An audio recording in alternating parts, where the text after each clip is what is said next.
there's a term. Existe um termo no livro do Apocalipse que tem causado muita confusão e que também tem sido base para tentar justificar o antissemitismo por supostos crentes. Esse termo aparece 2 vezes.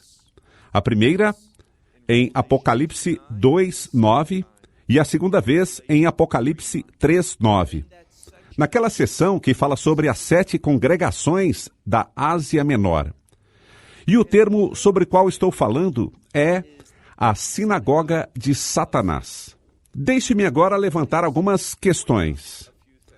Naquela época, quando João estava escrevendo o livro do Apocalipse, nós não entendemos que os crentes eram perseguidos por outros judeus.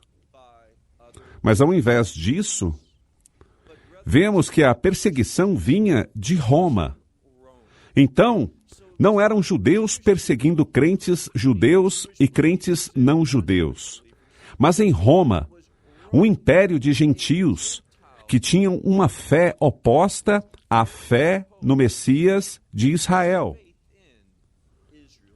Sabemos que João escreveu essas palavras numa ilha chamada Patmos. E de acordo com a Sagrada Escritura, ele havia sido exilado para lá. E quem o exilou para aquele lugar? Não foi Israel, mas sim o Império Romano. Então, precisamos entender bem o que é o termo sinagoga. Hoje as pessoas o ouvem e imediatamente pensam em uma casa de louvor judaica. Mas não é disso que se trata. Precisamos entender que o termo sinagoga vem do grego e significa juntar-se. Tradicionalmente, uma sinagoga é simplesmente um lugar onde as pessoas se reúnem, como um centro comunitário ou a prefeitura. Havia sinagogas do Império Grego por todo lugar, pela Europa, pelo leste europeu, etc. Mas somente em Israel, principalmente em 2 dias da semana, as segundas e quintas-feiras, que eram os mesmos dias em que ocorriam as feiras, que a sinagoga era um centro comunitário usado para diversas finalidades. E naquele tempo, às segundas e quintas, quando aconteciam as feiras, havia uma interrupção. E aqueles que tinham a fé religiosa do judaísmo se reuniam lá nas segundas e quintas, quando havia a leitura da Torá, porque no Shabat nem todos conseguiam ir até um local onde pudessem ouvir a leitura da Torá.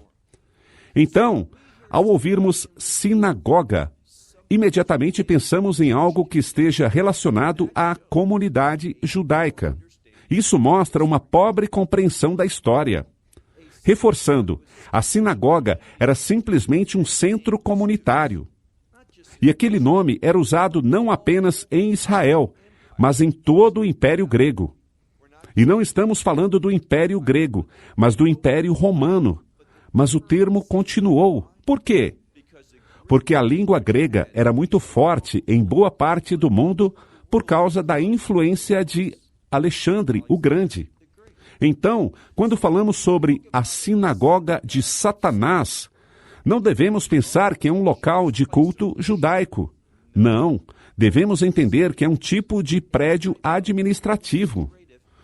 E constatamos, isso tem certamente a ver com o contexto, que foram os romanos que usavam estas instalações para administrar este espaço. Foram os romanos, na época de João, e no final do 1º século, que estavam perseguindo os cristãos, e não a comunidade judaica dessa época. Veja a história. Naquela época, a comunidade judaica tinha seus próprios problemas por causa da perseguição de Roma, não apenas dos crentes judeus e outros crentes, mas do povo judeu, que era de forma muito severa nessa época. Lembre-se que os romanos já haviam destruído Jerusalém, e o templo aproximadamente 20 anos antes. Então, temos o termo judeu. Em primeiro lugar, nas duas passagens está escrito que eles anunciam que são judeus, mas não são. E diz algo. Muitas pessoas interpretam de modo errado, entendendo que houve uma substituição. Eles acham que são o povo de Deus, mas não são mais. Nós os substituímos. E porque nós os substituímos, nós podemos agora persegui-los. É assim que muitas pessoas e muitos dos reformadores pensavam, mas é uma maneira errada de se pensar.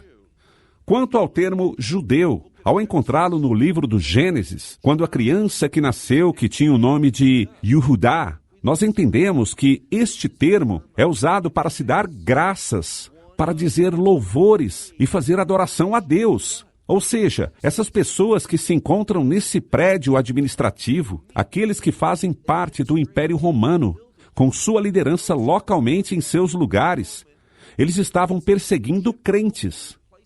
E por causa disso, esses prédios administrativos, conhecidos como sinagogas, e não como casas de adoração para os judeus, eram escritórios do governo de Roma.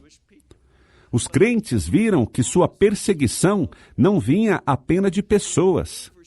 Lembre-se, nossa guerra é espiritual, não contra carne e sangue. Então, eles chamavam esses lugares de sinagogas de Satanás. Eles achavam que estavam prestando um serviço para seu Deus. Eles achavam que estavam realmente louvando a Deus ao perseguirem os crentes. Mas esse não é o caso. Quando olhamos essa frase que aparece, como já disse, 2 vezes na Bíblia, em Apocalipse 2:9 e Apocalipse 3:9, não se trata de uma afirmação contra o povo judeu. Aqueles que pensam que estão servindo a Deus, aqueles que pensam que estão oferecendo sua honra a Deus através daquilo que estão fazendo. Na verdade, eles não são adoradores de Deus. Isso é o que o termo judeu literalmente significa, aquele que louva a Deus. Estes não estavam louvando a Deus. Ao invés, eles eram servos de Satanás e faziam seu trabalho de Satanás. E seus prédios, aquele local de reunião, era chamado de sinagoga de Satanás. Então sejamos pessoas que fazem um pouco de pesquisa e compreendem os termos, ao invés de sermos preguiçosos e só lidarmos com as coisas da forma como pensamos, baseados em uma perspectiva histórica muito limitada. Precisamos ver todo o cenário, para depois podermos emitir uma opinião bem diferente. Vou fechar agora essa curta mensagem. Até nosso próximo programa, Curtas do Apocalipse. Que Deus te abençoe. Shalom, desde Israel. Shalom from Israel. Esperamos que você tenha desfrutado da aula de hoje e que possa compartilhá-la com outros. Te convidamos a participar e nos acompanhar a cada semana, a esta hora e por este canal, em mais um episódio de Amarás a Israel. Para mais informações em português, visite amarasaisrael.org, onde encontrará muitos outros estudos realizados pelo Dr. Baruch. Até a próxima semana. Que Deus, nosso Messias e Yeshua, nosso Senhor Jesus Cristo, te abençoe durante a sua caminhada com Ele. Shalom, desde Israel.